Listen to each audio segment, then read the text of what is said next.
bem sobrando. Tem, quando sim. De repente ela conhece a xícara. A pessoa não ora segundo o que ele pensa, ele ora segundo o que Deus quer. Segundo o que Deus pensa.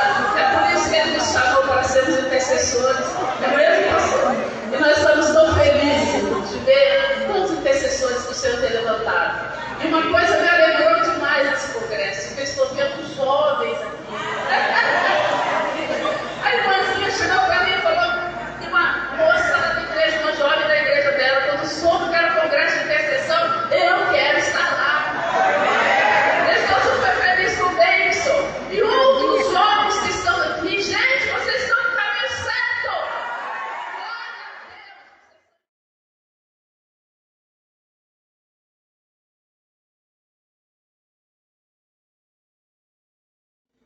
Esses 10 anos, e há 3 anos atrás, quando eu fui de novo ao médico, a médica falou para mim: olha, você vai ter que fazer uma cirurgia, vai ter que fazer uma esterectomia, ou seja, retirada do útero. E eu saí daquele consultório chorando muito. E eu, no meio da rua, eu chorava e falava: eu nunca tinha chorado com relação a esse ponto. E aquele dia eu fui chorando para casa e falei com Deus: Senhor, eu não quero perder meu filho. Não quero. Eu cheguei em casa e falei para o meu esposo, e ele falou: acalma seu coração. E a médica falou com tanto medo, assim, jogou tantos comandos sobre mim, comandos negativos. E eu falei aquilo para o Senhor. Aí veio a pandemia, eu não corri atrás de nada. E quando foi agora, eu voltei ao médico e ele falou: não, nós vamos fazer uma videoestereoscopia para ver a condição que está para marcar a cirurgia. E quando eu cheguei lá para fazer o exame, eu levei o exame antigo que eu tinha, mostrei para a médica e ela falou: não, se existe um pólipo, ele está aí. E hoje nós vamos ver como está. Eu fiquei assim, na presença do Senhor, mas visto daquele friozinho, né? E quando terminou, eu fiquei sentada e tal, quando terminou o exame, ela falou para mim assim: olha, você não tem nada no seu corpo. Não tem pólipo, não tem nada.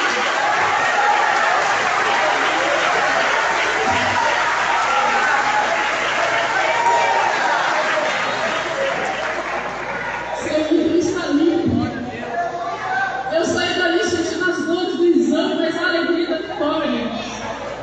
E eu glorifico ao Senhor 10 anos.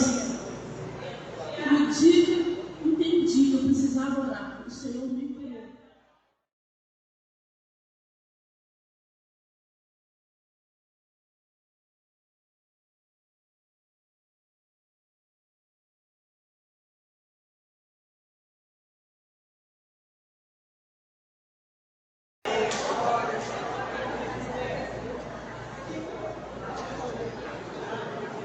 Agora eu quero pedir o seguinte: alguém que já passou dos 40, mas que continua jovem.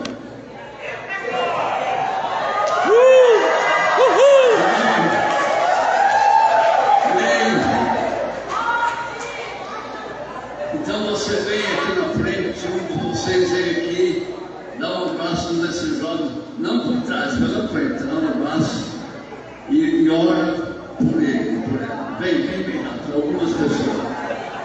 Vem bem rápido, Fernando, vem mais, vem. Vamos, levanta a mão quem não. Olha aí. Precisa de mais gente aqui, ó. Vem aqui, ó. Vem aqui, ó. Tem mais, olha, você gente aqui, ó. Mais dois aqui. Mais 3, mais 4, mais 5 aqui, ó. Aqui, ó, mais 5. Bem rápido. Começa a orar. Levanta a mão e ora por eles. Levanta a mão. Ó, mais um aqui, papo. Mais um aqui, ó. Mais um aqui, mais um aqui. Mais um aqui, ó. Aleluia.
pouquinho aqui sobre os livros. Obrigado, professor Regina, por ter falado.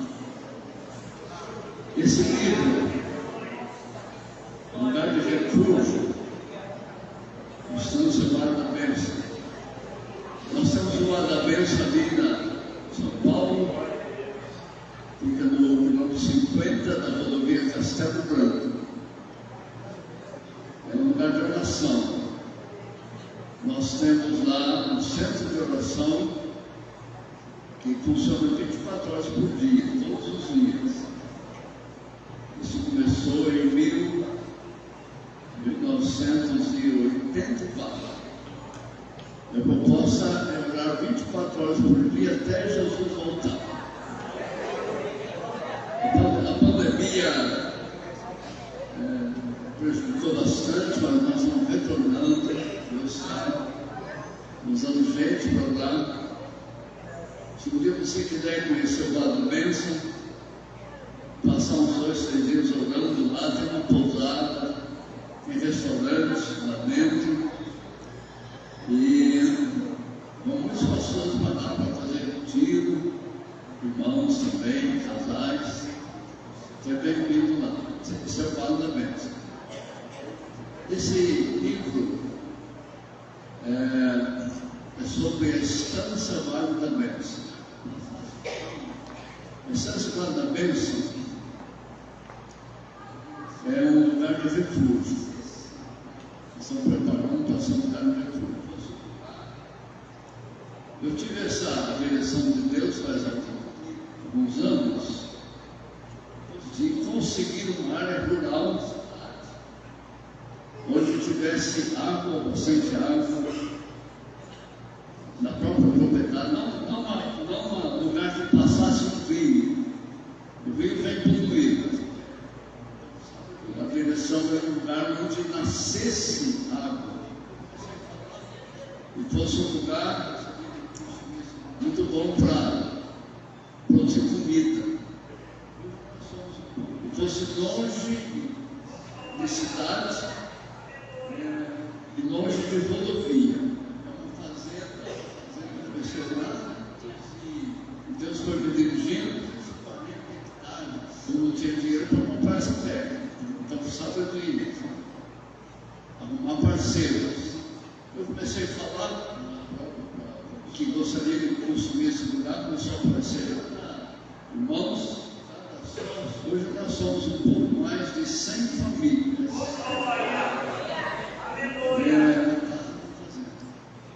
É uma fazenda de 240 hectares, então, sem alqueires, para quem conhece essa situação. Tem muita água. Na própria produção, fora da cidade, e cada sócio, vamos dizer assim, né? Ele recebe um lugar para fazer uma casa numa fazenda. Ele nos mostrou para ter mais um hectare para plantar. E uma estrada municipal, então, move na fazenda. Se você tem lido sobre isso, a possibilidade de conseguir um lugar fora da cidade, uma fazenda. Assim, longe fora da cidade, são propriedades fora de uma rodovia e com fontes que Deus foi tão bom. Ele nos mostrou uma fazenda que estava à venda. Então, nesse livro, eu conto a história de uma estrada municipal move na fazenda, sobre o período de setembro.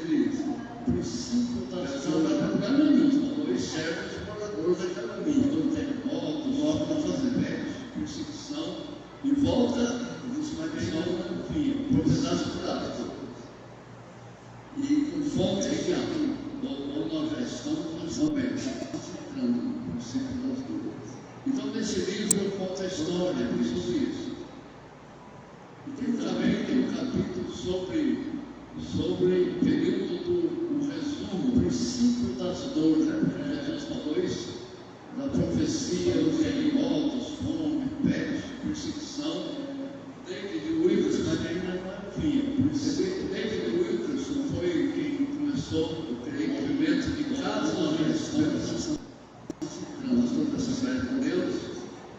Quando ele morreu, faz 2 anos, eu distribuí isso. 1973. Ele fez obras espantosas no resumo. Na época só tinha televisão preta e branca, profecia de pouca gente tinha. O que profetizou sobre a televisão? Wilkers. Em 1973, Wilkers nasceu e começou o movimento de casas de recuperação. Ele profetizou sobre Deus, o movimento dos 10 anos que ele morreu. Em 1973. Homossexuais, teve uma visão espantosa na época, não se falava disso. Na época só tinha essa televisão preta e branca. Pouca gente tinha outras coisas. O que profetizou sobre a televisão? Em 1973, nessa profecia ele profetizou sobre ele. Vou falar uma coisa para você. No movimento, eu escrevo livros. Mas homossexuais, por isso que eu tenho tempo, se você falava disso. Eu faço comércio de livros, e os livros são vendidos baratos, né? E outras coisas. Lógico que a livraria fica vendendo um pouco mais caro, porque é pagar aluguel, outra coisa. Essa pressão não é uma coisa para ganhar dinheiro. Nem sou eu que cuido do recurso, é uma coisa para você. Essa pessoa, Elaine, que nos reprise aqui, né? Então, por isso que eu tenho essa liberdade. Eu tenho poucos livros desses, mas você pode pedir pelo correio, no e-mail da Elaine. Ela manda o livro para você. Bom, tem esse aqui, Avivamento Chega no Centro do Destino. Essa é você vê esse livro. E a humanidade de Jesus. Então, os alunos agora têm essa autoestima. Aquele irmão que me pediu do café da manhã, ela está falando para a pastora Adelaide, também você pega, tá bom? Humanidade de Jesus. Eu venho estudando esse assunto há alguns anos, fazendo pesquisa na história da igreja, os pais da igreja, o que eles falaram sobre o mandato de Jesus, o que a Bíblia fala. E foi me abençoando tanto conhecer a humanidade de Jesus, por muitas razões. Porque se Jesus não é homem, é muito difícil colocar Jesus como padrão. Porque Deus é perfeito, infinito, eterno. Mas se Jesus é homem perfeito, então eu tenho um padrão de homem para eu olhar, para fazer tudo que eu posso, para me aproximar. Aquilo que Paulo diz em Romanos 8, que Deus age em todas as coisas para o bem de quem? Daqueles que o amam, daqueles que são chamados segundo seu propósito. Fala propósito. Duas coisas. Deus age em todas as coisas para o bem daqueles que o amam e que são chamados segundo seu propósito. E no versículo seguinte a gente entende o que é um propósito. O propósito é esse, que os que de antemão conheceu, né, porque a Bíblia fala que fomos conhecidos de antemão, os que de antemão conheceu também, os predestinou. Essa palavra é meio proibida entre os metodistas, né? Mas não é aquela predestinação preteriana, vamos dizer assim. Aqueles que Deus conheceu de antemão também os predestinou para serem, quem serão? Semelhantes ao seu filho. E pode escrever vê na frente lá, ao seu Filho Jesus, para que ele seja, escuta, Deus predestinou para serem conformes à imagem do seu Filho Jesus, para que essa pessoa, para que Jesus seja o primogênito entre muitos irmãos. Falei, sou irmão de Jesus. Você nem tem coragem de falar, né?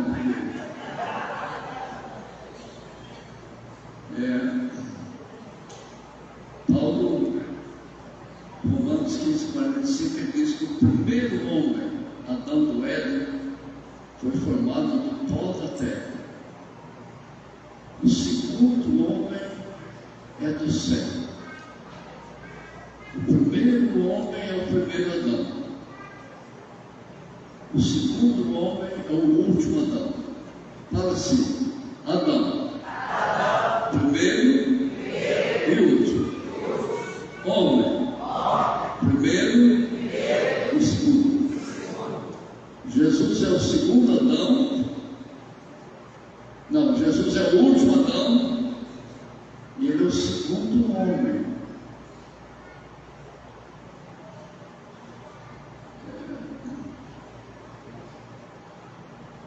E nesse homem perfeito que é Jesus, foi formada outra humanidade dentro da humanidade.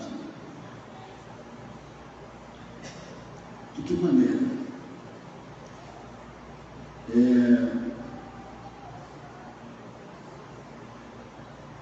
O novo nascimento. Pelo novo nascimento, nós somos transformados do império das trevas para o reino de Deus.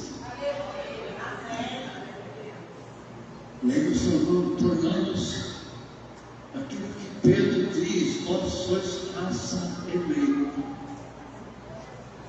vós sois humanidade eleita. Nós somos uma nova humanidade, um novo nascimento pelo Espírito Santo que veio habitar em nós. Nós somos uma nova humanidade e somos a expressão do reino de Deus na terra. Eu e você estamos predestinados para sermos semelhantes a Jesus. Isso é nosso alvo. Semelhantes a Jesus. Até no corpo. Paulo ensina aos Filipenses que quando Jesus se manifestar e nós seremos ressuscitados, que nós vamos receber o corpo semelhante ao corpo de Jesus. É aquele corpo, o corpo que Jesus recebeu na ressurreição, é um corpo humano celestial. Nós vamos ter um corpo semelhante. Eu sou predestinado para ser semelhante a Jesus. Ele é o primogênito entre muitos irmãos.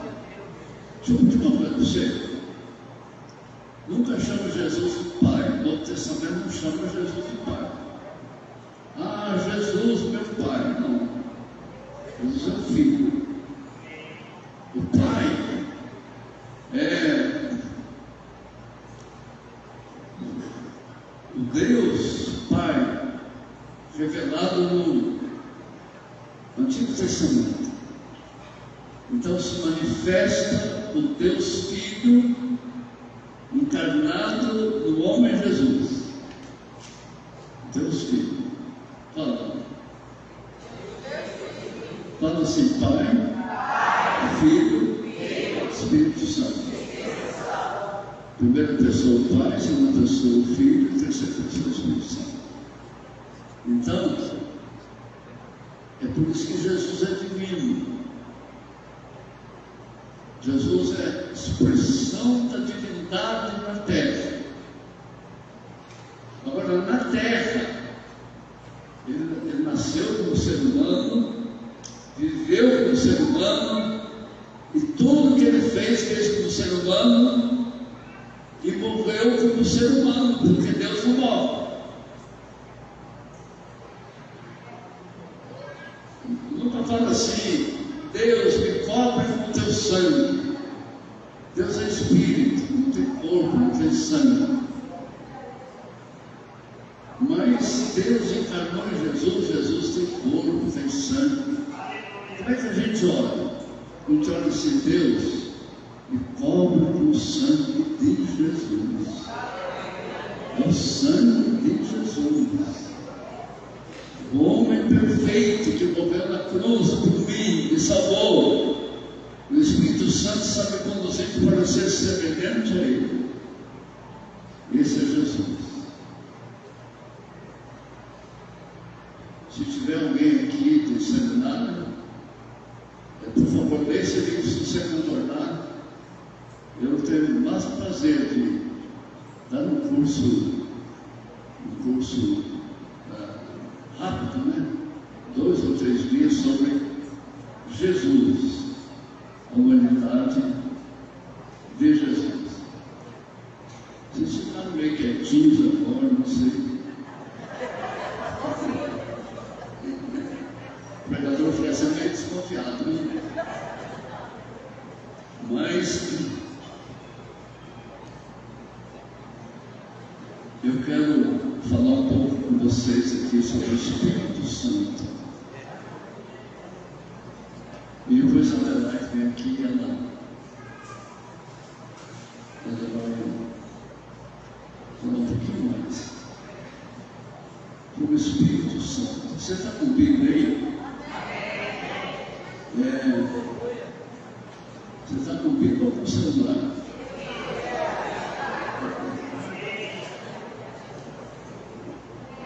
Eu fico meio assim com o pregador de pé, pregando olhando para o celular. Então, o Espírito Santo. Evangelho de João. Eu vou começar no capítulo 11. Capítulo 11 de João é a morte de Lázaro. Quando Lázaro morreu em Betânia, Jesus estava longe de Jerusalém. Estava numa cidade lá perto do Rio Jordão, porque ele tinha que falar com os discípulos que os judeus queriam matá-lo. Ele teve que fugir de Jerusalém. Ele foi para aquela cidade. Betânia era perto de Jerusalém. Aí Lázaro morreu e aí Jesus, na outra cidade, longe lá, ele falou para os discípulos: meu amigo Lázaro dormiu. Se dormiu, vai acordar. Mas ele estava falando, morreu. Então, teve uma revelação de que Lázaro morreu. Mas ele ficou mais uns 2 ou 3 dias. Aí ele chegou lá, aí ele falou para os discípulos: olha, vamos lá, Betânia. Mas eles falaram: ô mestre, nós saímos de lá porque eles queriam matar o Senhor, agora você não quer ir para lá outra vez? Ele falou: não, vamos, quem anda de dia não tropeça. E foram, vocês sabem a história. Lázaro ressuscitou, muita gente de Jerusalém foi lá em Betânia porque queria ver Lázaro ressuscitado. Muita gente creu nele, em Jesus, por causa da ressurreição de Lázaro. E ali em Betânia aconteceu o capítulo 12. Jesus foi ungido por Maria, ela levou um frasco de perfume. O pessoal quis brigar com ela, porque tinha dispersado o perfume. Jesus disse: não, ela me ungiu para minha sepultura. Deixa ela, passa, ela me ungiu para a sepultura. Logo em seguida, versículo 12, capítulo 12, versículo 12, está a entrada triunfal de Jesus em Jerusalém. aí acontecem algumas coisas. Então chega a Páscoa, é o período da Páscoa. Chega a Páscoa, e os discípulos perguntam para Jesus: Senhor, onde o Senhor quer que nós preparemos o jantar da Páscoa? A Páscoa é uma festa judaica, em que se matava um cordeiro, assado, etc., né? Não é porque Jesus era judeu. Desde que ele conseguia comer, ele participava da Páscoa. Ele também comia o cordeiro, participando da Páscoa. Então, todo ano ele participava da Páscoa. Mas agora ele estava em Jerusalém com os discípulos, todos longe da família, e eles queriam comer a Páscoa. Depois que eles perguntaram onde o Senhor quer que nós preparamos a Páscoa, Jesus instruiu, eles prepararam, e naquela noite, na quinta-feira, eles se reuniram para comer a Páscoa. Esses dias a partir de Betânia foram dias de muito ensino para os discípulos. A própria Páscoa, comendo um jantar, ele falou, o discípulo Paulo disse: esse é o meu corpo, partido por vocês. Ele estava falando da sua morte. Ele disse, pegou o cara e disse: esse é o meu sangue. Eu acho que eles não entenderam, eles ficaram pensando o que ele quer dizer com isso, né? Se eu estivesse lá também, não ia entender. E, terminada a Páscoa, eles foram para o jardim de Getsemane, e então ele foi preso. Na sexta-feira foi crucificado e ressuscitou no domingo.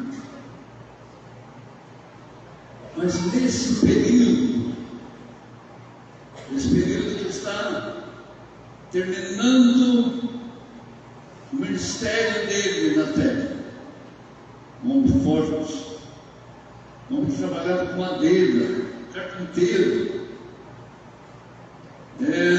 esse homem devia ter músculos. Não é esse Jesus que a gente vê nas pinturas, parece um homem afeminado ou efeminado? Afeminado, né?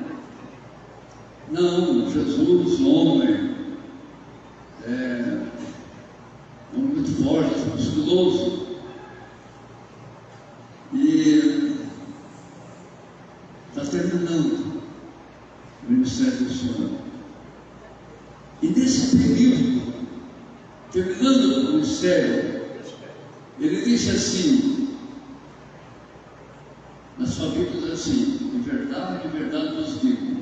É uma expressão muito antiga, ninguém mais usa essa expressão. Por isso que a gente precisa adquirir Bíblias que usam português, né? Quando eu pego uma Bíblia mais antiga, eu tenho que funcionar para ver o que aquelas palavras que eu não sei. Então, a minha Bíblia é nova versão internacional, linguagem que a gente fala hoje. Então, aqui não fala em verdade nos digo. Diz assim: digo-lhes a verdade. Aquele que crê em mim, fala, aquele que crê em mim. Só as mulheres, aquele que crê em mim. Só os homens, aquele que crê em mim. Todo mundo, aquele que crê em mim. Quem falou? Jesus. Aquele que crê em mim fará também as obras que tem realizado. Fará coisas ainda maiores do que essas. Então fala outra vez: aquele que crê em mim fará também as obras que eu tenho realizado. E as fará até maiores. Ele está falando de obras. O que são essas obras? Quais foram as obras de Jesus? Curar enfermos, expulsar demônios, o que mais? Fala, me ajuda.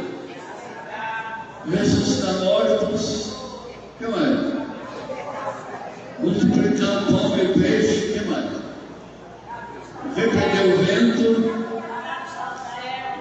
repreender a tempestade do mar, o que mais? Mandar a figueira secar, o que mais?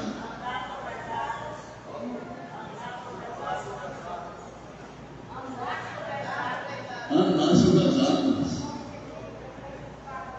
Bem lembrado. As obras, é isso que ele está falando. Aquele que crê em mim fará também as obras que eu tenho feito. Diga, eu creio. Pois Jesus falou. Se ele falou é verdade. Eu creio. Aquele que crê em Jesus poderá também fazer as obras que ele fez. E poderá fazer até maiores. Porque foi ele que falou. Eu não preciso inventar interpretação para esse texto. Porque tem uns professores de teologia acabam inventando, porque não é bem assim. Se inventar, foi ele que falou, está claro. Não precisa interpretar, é só crer. Você entende o que eu estou falando?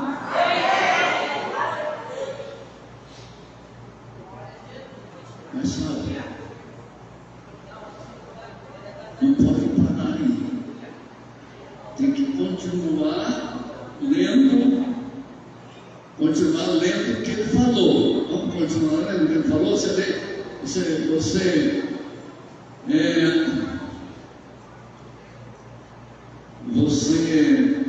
repete aqui, eu vou ler aqui.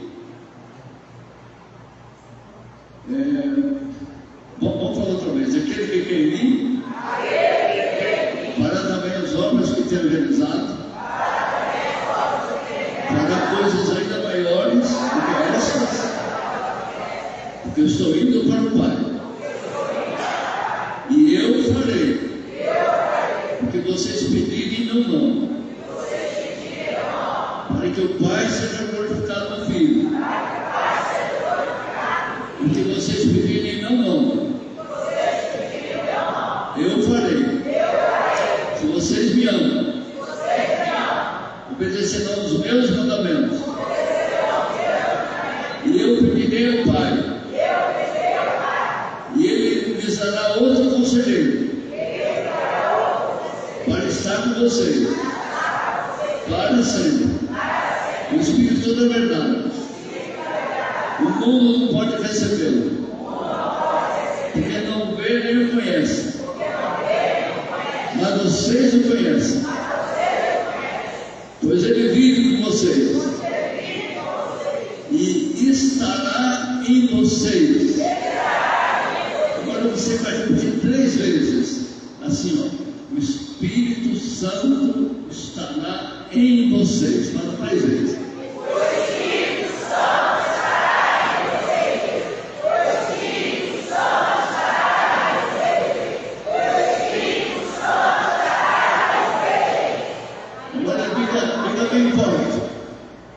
Eu também sou discípulo de Jesus. O que ele prometeu para os primeiros discípulos é válido para todos os discípulos. Até ele voltar. Portanto, essa promessa é para mim também.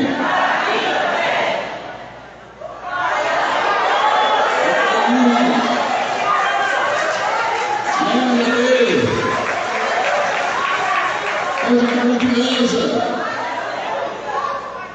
Porque Jesus podia dizer para eles e para nós: aquele que crê em mim fará também as obras que eu tenho feito, e fará até maiores, porque eu vou para o meu Pai, mas eu vou pedir o outro é o Espírito Santo, o outro Consolador, Espírito Santo. Ele está com vocês, mas estará em vocês.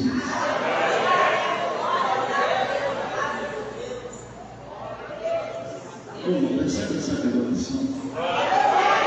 Para mim é uma revelação. Como é que Jesus fez as obras que ele fez? Vamos. Esse irmão aí não deixa eu desenvolver, porque ele ouça também. É que eu tenho 88 irmãos, então eu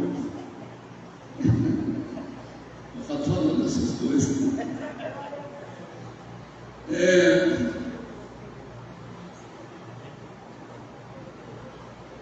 Irmãos, como é que Jesus fez as obras? Não é porque Jesus fez como homem, não fez como Deus. Mas ele fez pelo Espírito Santo. Você se lembra do batismo de Jesus? Foi batizado por João Batista, saiu da água, orou, e quando ele orou, o Espírito Santo desceu sobre ele. Você pensa que foi só para os outros verem? Não, é porque ele precisava ficar cheio do Espírito Santo. Ele já começando o ministério. Até então ele era um carpinteiro. Não tem registro de nenhuma obra de Jesus.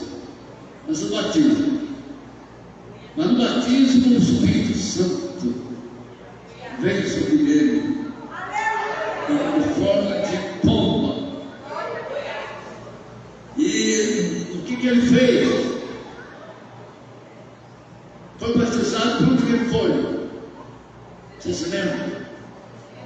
O Espírito levou para o deserto. Quantos dias ele ficou lá? Fazendo o quê? Orando, buscando o Pai. E quando terminou o batismo,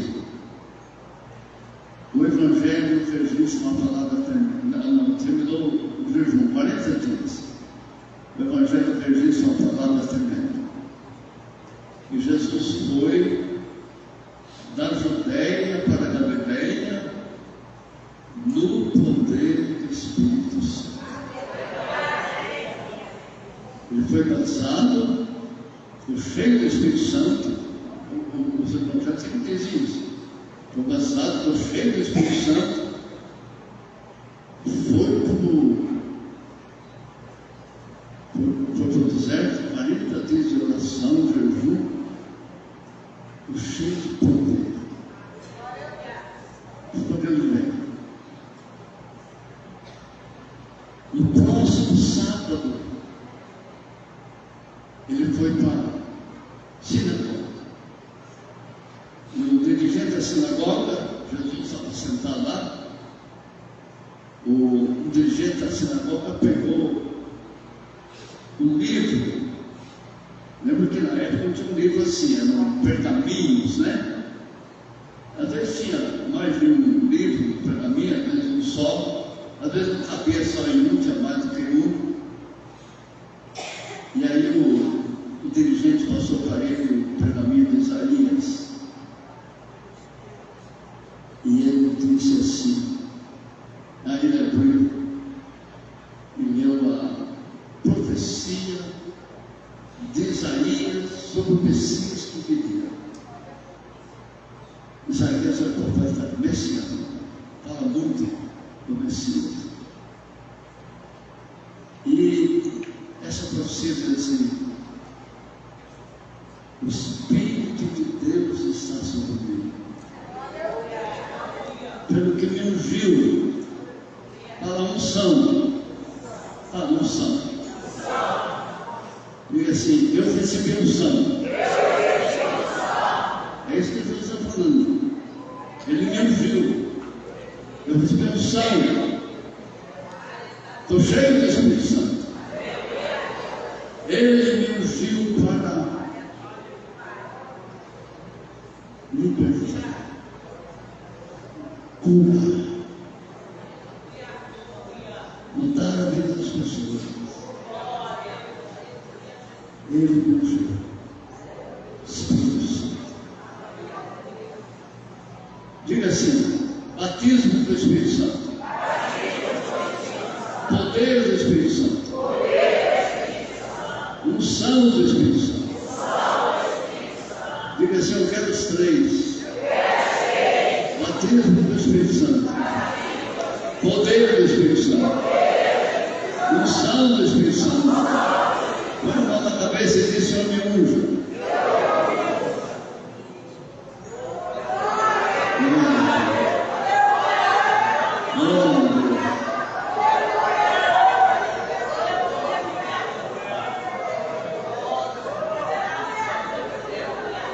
Deus, o que Jesus podia dizer para eles? Vocês conhecem o Espírito Santo. Ele falou muitas vezes sobre o Espírito Santo. Eles sabiam que o Espírito Santo tinha vindo sobre Jesus no batismo. Vocês conhecem o Espírito. Ele está com vocês. Mas Ele estará com vocês. Fiquem em Jerusalém, até que vocês sejam revestidos de poder. Isso vai acontecer quando o Espírito Santo descer sobre vocês. Glória a Deus.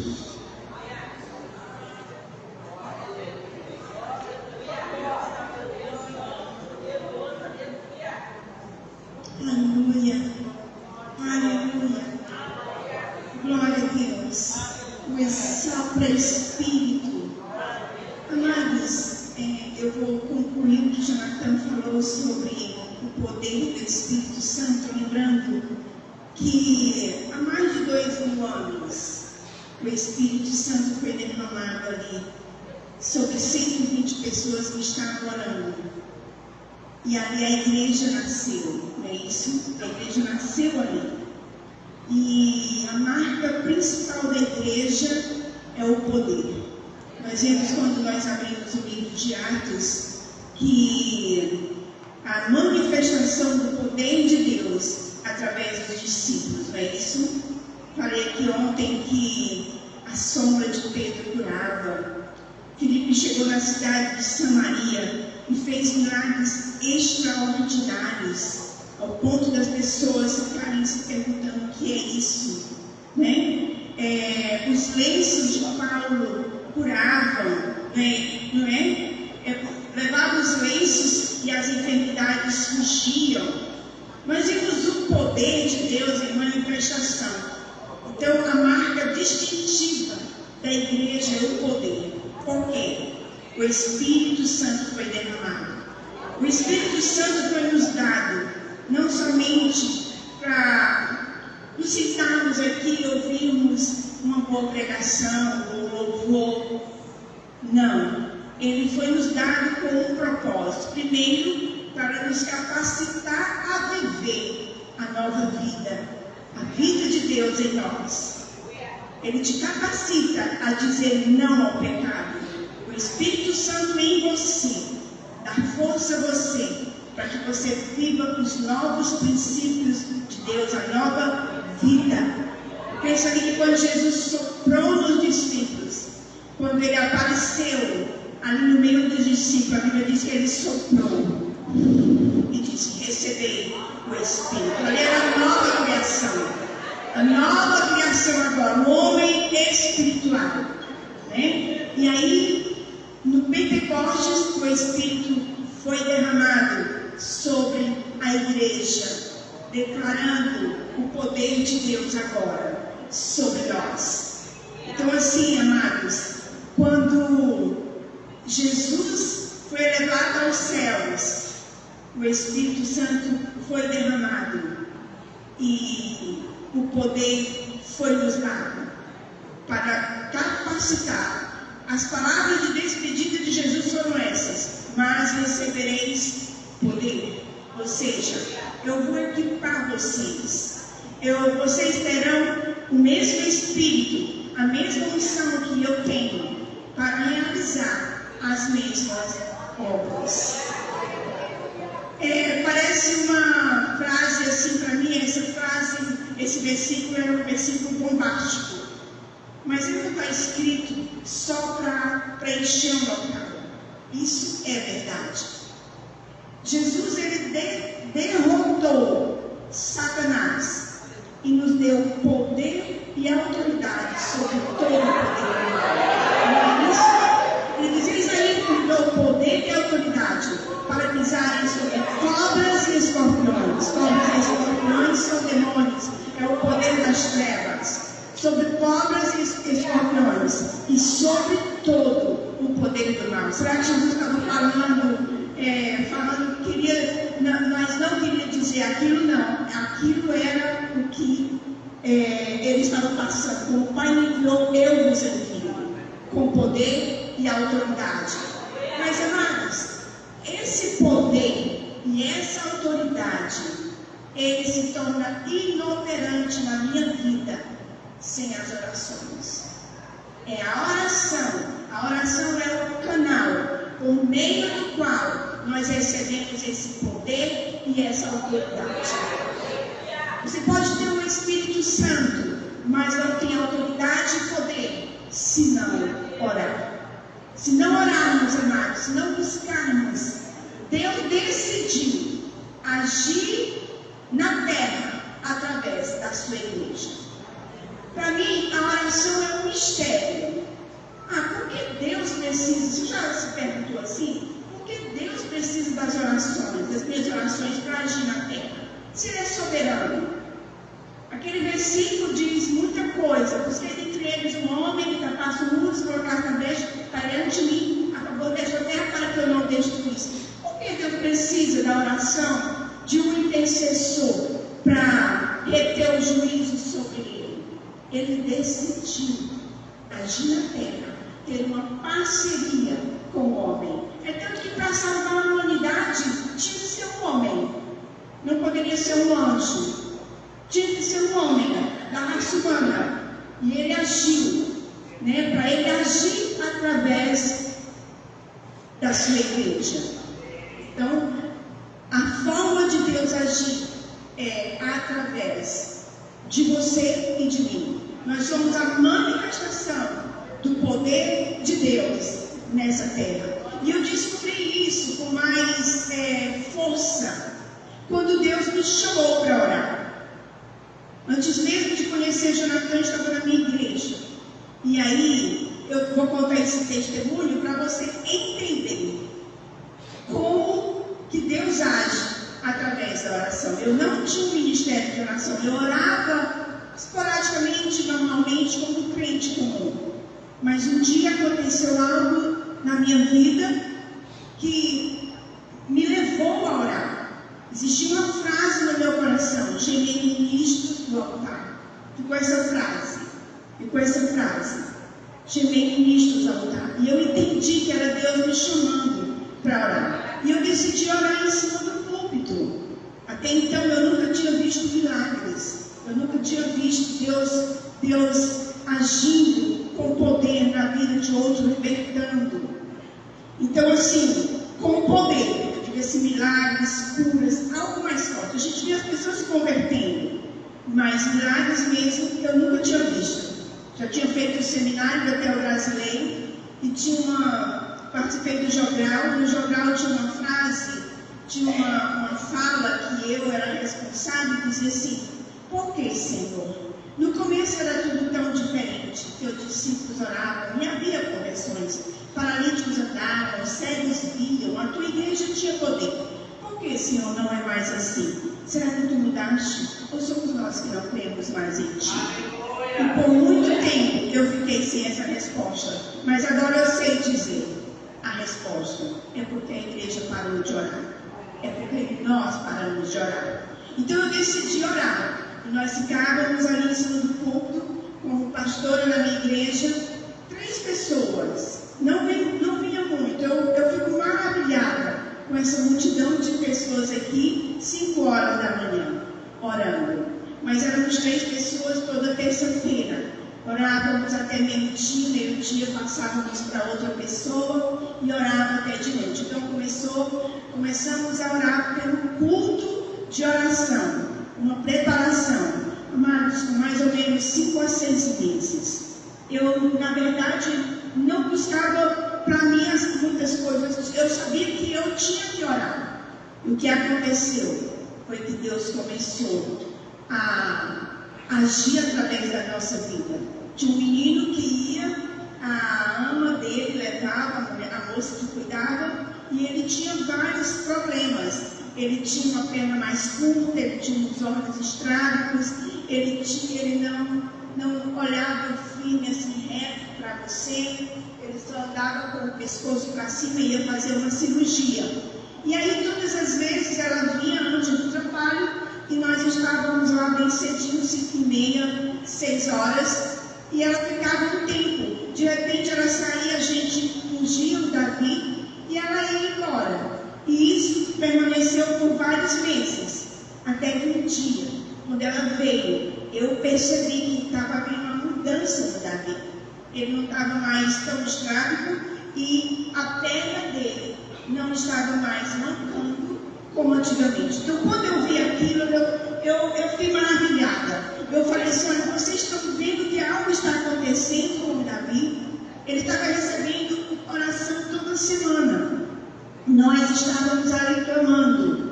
E aí o que aconteceu, amados? Ele ficou curado. Ele não fez mais a cirurgia. Não fez. Esse menino continua na igreja hoje. Ele tem um leve estrabismo. Ficou um leve estrabismo, mas muito leve. Quase que você não percebe. Então aí eu comecei. Aí Deus começou a me ministrar o meu coração. Agora eu descobri o segredo. Muita oração, muito poder. Pouca oração, pouco poder. Nem oração, nem poder.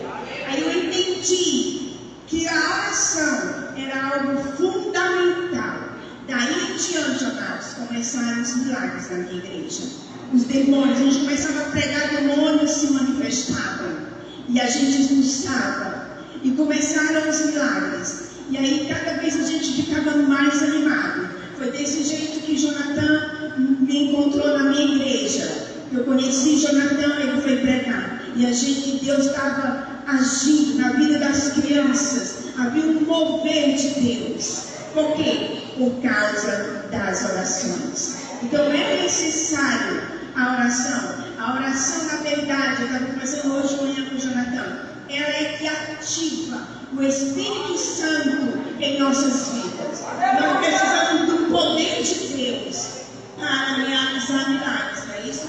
E nós realizamos através do Espírito Santo em nós. Ele quebra, através das nossas vidas é quebrado o poder do mal. Quando aquele jovem foi levado até os discípulos, que eles não puderam expulsar o demônio, você lembra? Aquele jovem, aquele pai levou o seu filho e eles não puderam expulsar o demônio daquele menino. E eles perguntaram: Senhor, por que nós não podemos expulsar? Eu acho que eles estavam intrigados.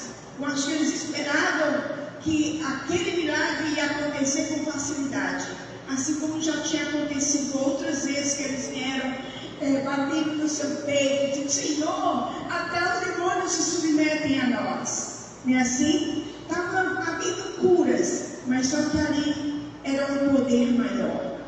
E eles precisavam de algo maior para realizar aquela cura. Eles precisavam do poder de Deus.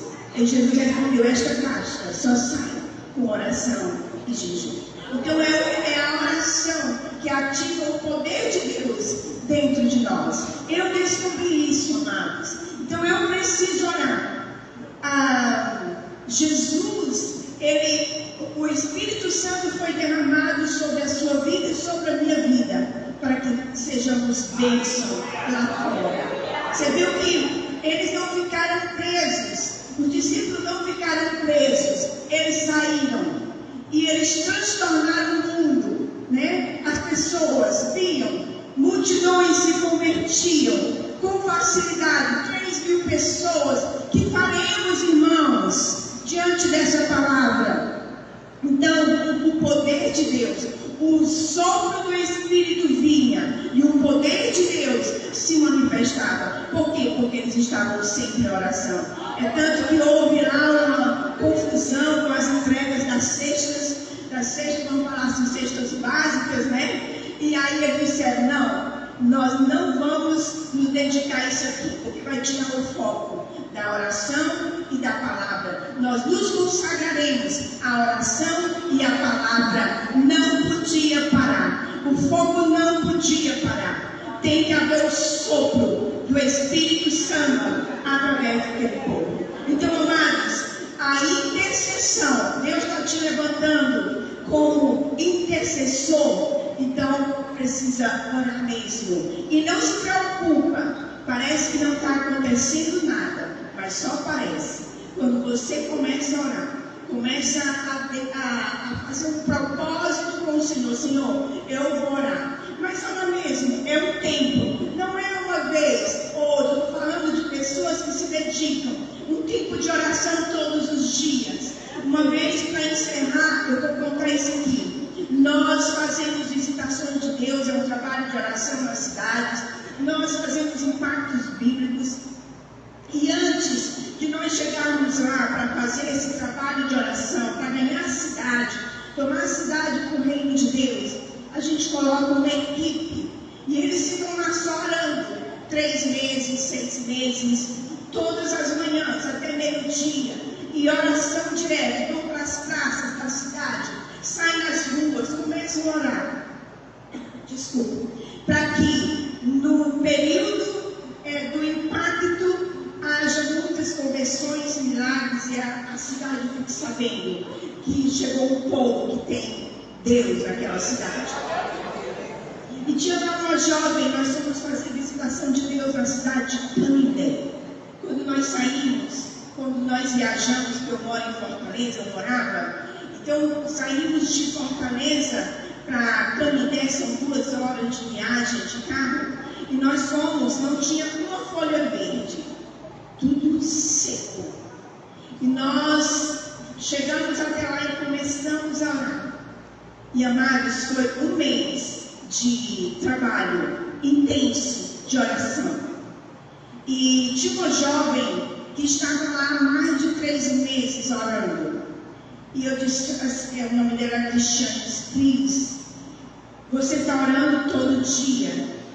Sim, estou. Pois então, Cris, quando você sair, você pode colocar a mão nas pessoas que elas serão curadas. Muitas vezes a gente não acha que está acontecendo alguma coisa. A oração, ela ativa o poder de Deus, o Espírito Santo na nossa vida. E ela disse, ok, vou fazer. Da primeira vez que ela saiu, ela foi na casa de uma moça e ela estava se vendo de dor. Ela orou para essa moça e tinha 3 nódulos, só tinha feito 3 exames e tinha 3 nódulos nessa moça. E ela impôs a mão, ela disse, olha, eu vou orar para você. Você crê que Jesus pode curar? Creio. E ela orou. E a dor passou mais ou menos. Ela orou de novo, ela orou umas 3 vezes e foi embora. Depois de 1 semana, ela voltou. A moça estava sem dor e já confirmado que não existia mais os 3 dores. Amados, é o poder de Deus sobre aqueles que oram. É a oração. Ela chegou numa casa, ela me contou depois, e para evangelizar, e tinha um senhor que estava bebendo. Ela disse, o que você veio fazer? Eu vim pregar a palavra, vim falar do amor de Deus para o senhor. Não, então deixa eu beber mais um pouquinho. Ele tinha uma rede, era sertão, né? E bebeu e se deitou. Enquanto isso, ela ficou pregando para os filhos e para a esposa. De repente, aquele homem saiu da rede como assim, uma cobra andando na casa. Naquele momento, ela expulsou o demônio daquele homem. E aquele homem foi liberto e perguntou, o que é isso? O que está acontecendo? Amados, à noite, toda a família estava na igreja. E toda a família aceitou Jesus. Então, se ela não estivesse orando, aquele poder ali, ela não tinha como solucionar. Então, Deus precisa de mim e de você nesse sentido. E aí é onde a igreja começa a ser percebida pela cidade. A cidade começa a é como a notícia de Jesus. Começa a dizer, olha, ali tem um povo, vai ali, vai até eles. As pessoas estão desesperadas, sofrendo e precisando de ajuda. E a ajuda está em você e em mim, com o Senhor Jesus. Então, quando nós oramos, se você está exercendo a oração, coloca sem medo a tua mão. E Deus vai fazer milagres. Porque você está gerando unção sobre a sua vida. Não tenha medo. Coloca a mão nas crianças inquietas demais. Tem algo do poder do mal sobre elas. Tem algo maligno sobre elas. Pode colocar a mão e expulse que o demônio sai. O demônio vai reconhecer a autoridade do Senhor sobre a sua vida. Isso é real, amado, porque eu vivi isso. Eu vivo isso. Eu percebo o poder de Deus fluindo através de nós. Não é só para você ficar feliz no banco. Não é só para você se alegrar. É muito mais do que isso. É você buscar o poder do reino de Deus para que o reino de Deus seja manifesto na terra. É claro que Deus responde às suas orações, às suas necessidades. E Ele quer que você vá até Ele no sentido de buscar resposta para as suas necessidades. Mas é muito mais quando você está orando. É a busca do poder do reino de Deus sobre a sua vida. Para você estabelecer o reino de Deus aonde você for. Por isso que Jesus diz, quando vocês orarem, orem assim. Pai nosso que estás nos céus, santificado seja o teu nome. Venha o teu reino. Venha o teu reino aqui nesse lugar de drogas. Venha o teu reino nesta casa que está sendo destruída. Nesse lar que está sendo destruído. Casais se separando, filhos rebeldes. Venha, Senhor. Comece a orar com perseverança. Não é só uma oração. Ora com perseverança. Ora de novo. Vai amanhã. Ora de novo. Vai no outro dia. Acordava 5 horas para ir na casa da minha irmã. E estava uma destruição naquela casa. Mas o Senhor fez maravilhas. Eu estou vendo a minha sobrinha médica ganhando bem, muito dinheiro, dizendo assim: tia, eu não quero mais nada desse cancelou toda a rede social. Eu só quero que Jesus viva através de mim. O meu dinheiro eu vou usar na obra do Senhor. Ela entendeu a eternidade, amada. Ela entendeu que juntar tesouros aqui na terra, a traça corrói e a ferrugem também. Mas a juntar tesouros nos céus, onde a traça não corrói, nem ladrões escavam nem roubam. Porque onde estiver o teu tesouro, aí estará também o teu coração. Aleluia. Amados, nós fazemos esse trabalho nas cidades, em cidades, chamando pessoas, chamando equipes para estar conosco, porque nós entendemos que quanto mais pessoas orando, mais o fogo de Deus desce. Nós fizemos um trabalho que eu não sei se o rapaz está ali, para passar um vídeo chamado Impacto Bíblico. Tem aí, eu vou falar só um pouquinho antes, para vocês verem. Nós fizemos um impacto bíblico, que é um trabalho com o propósito de impactar a cidade com a palavra de Deus. Então, o propósito era distribuir muita literatura bíblica na cidade de Juazeiro, Crato e Barbalha. Esse trabalho foi feito com 3 meses de oração. Nós passamos 3 meses orando por esse trabalho, para que algo acontecesse nessas 3 cidades, como elas representando todo o sertão nordestino. O que nós fizemos? Armamos uma tenda na Praça da Bíblia e 2 tendas, uma de oração, que ia funcionar uma semana inteira, 24 horas, e a outra de leitura da palavra. Então, o propósito era ler toda a Bíblia em uma semana, com o microfone, as pessoas que iam passando, quem estava em torno, ouvisse a palavra do Senhor. E foi muito interessante, amados. Uma professora soube do que nós estávamos fazendo e começou a enviar os alunos. Ela mandava classe por classe para eles lerem um pouco da Bíblia. E cada aluno lia um pouquinho, era lindo. Vocês vão ver no vídeo. Nós fizemos a Semana do Impacto, a abertura, e nós convidamos prefeitos, deputados, pessoas importantes da cidade, para que eles dessem a abertura da leitura da palavra. E quem abriu a leitura da palavra foi o próprio prefeito e ex-prefeito da cidade, algo nunca visto em Juazeiro do Norte. Amados, fizemos também o período de oração e havia curas, fizemos marcha de oração nas ruas. Tínhamos uma equipe de mais ou menos 200 a 250 pessoas e nós saímos com o microfone no meio da rua, orando, clamando para que o reino de Deus viesse sobre o sertão nordestino, sobre Juazeiro do Norte, e grandes coisas nós sabemos que aconteceu naqueles dias. Sabemos que o céu, nosso propósito maior é que o céu desça sobre a cidade. Distribuímos 5.000 livros, 5.000 novos testamentos para as autoridades. Fomos nas escolas, distribuímos 70.000 livros de João, Evangelho de João, e mais de 100.000 folhetos nos semáforos. Nós íamos nas ruas todas as manhãs e à tarde,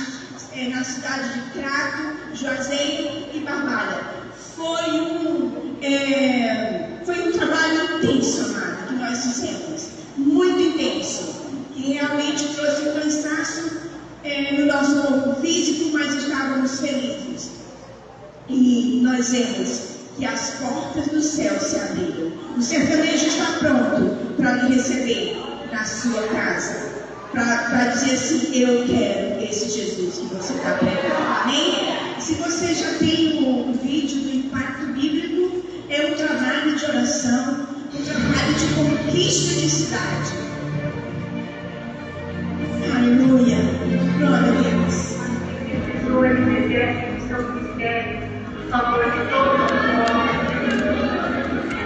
Deus derrama o seu espírito como torrente sobre a terra seca, gerando um grande impacto. Os pecadores se converterão, haverá um clamor de arrependimento. As nossas orações subirão até o trono da graça, corações serão quebrantados, lares serão tênues, o povo de Deus será santificado.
mês. Sertão nordestino, como disse Jonathan, não é mais o mesmo. Não é mais.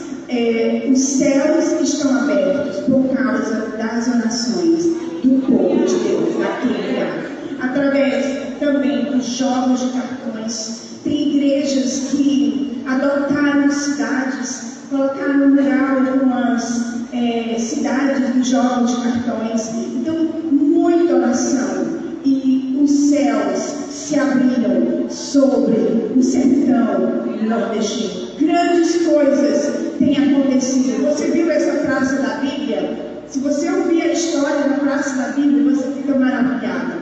Houve muita oração. Não tinha uma praça da Bíblia em Juazeiro do Norte, de jeito nenhum. Mas muita oração à noite, todos os dias, durante um mês. Um mês. O que aconteceu foi que depois a gente pensa que não está acontecendo nada. É isso que eu quero falar. Porque muitas vezes nós somos desestimulados por não vermos a resposta da oração na mesma hora. O que aconteceu? Orar um mês, todos os dias à noite, estava orando. É orar mesmo, clamando por aquele lugar. E aí, depois de alguns meses, foram embora. E o prefeito da cidade mandou reorganizar a praça. E aconteceu que a praça colocou um monumento de Praça da Bíblia. E é a praça mais bonita de Juazeiro do Norte. Mas antes ela era conhecida como a Praça do Moro, onde pessoas vão para lá, prostituição, venda de droga, muita coisa errada naquela praça. E aí houve uma transformação. É um sinal de que a oração é poderosa.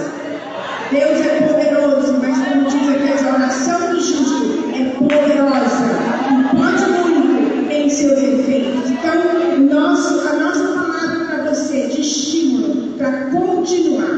Eu sei que Regina, juntamente com todos vocês, tem levantado um clamor. E a nossa palavra é: continua para impactar esta cidade. Continua para impactar este bairro. Não fique só dentro da igreja. Saia e coloque a mão. E você vai ver o poder de Deus se manifestando. Amém? Deus abençoe sua vida. Vamos, glória a Deus. Aleluia.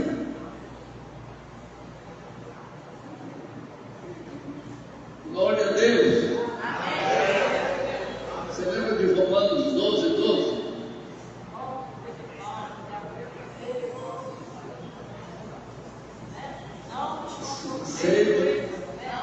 Sede perseverantes na oração.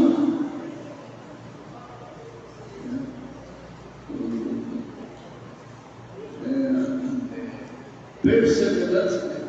Confira aí, isso é mesmo. Sejam perseverantes na oração. Sabe? Eu fico assim. Então, sabe, né? Eu acho que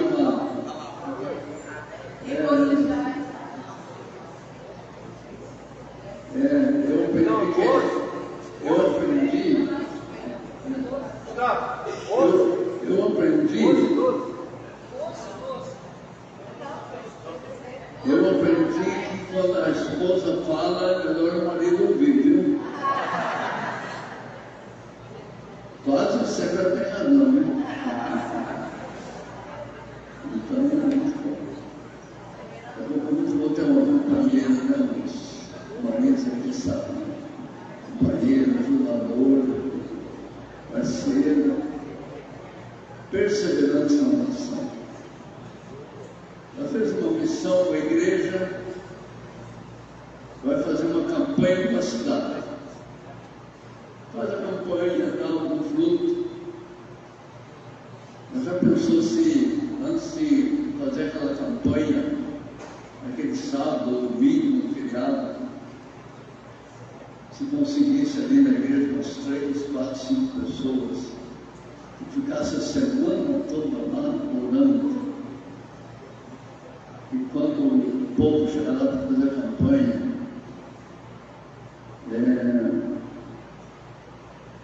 o ambiente já está preparado, né? Oração.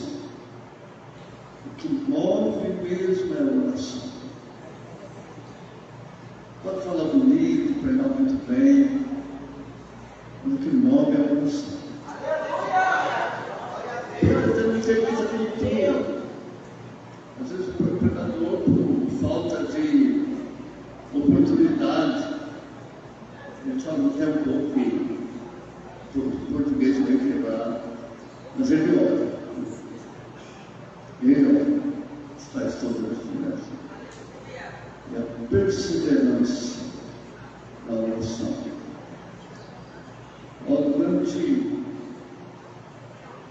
Durante 8 anos, acho que ela está me criticando.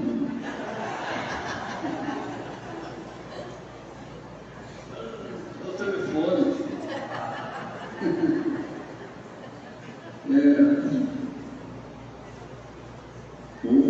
Durante 8 anos, nós insistimos em fazer expedição de oração. Nós viajamos milhares de quilômetros pelo sertão. Possivelmente vocês não vão encontrar outro casal que conheça tão bem o sertão, conhecerão, porque lá viajar pelas estradas, orando, sabe? Chegar na cidade, ir lá para a praça, ajoelhar na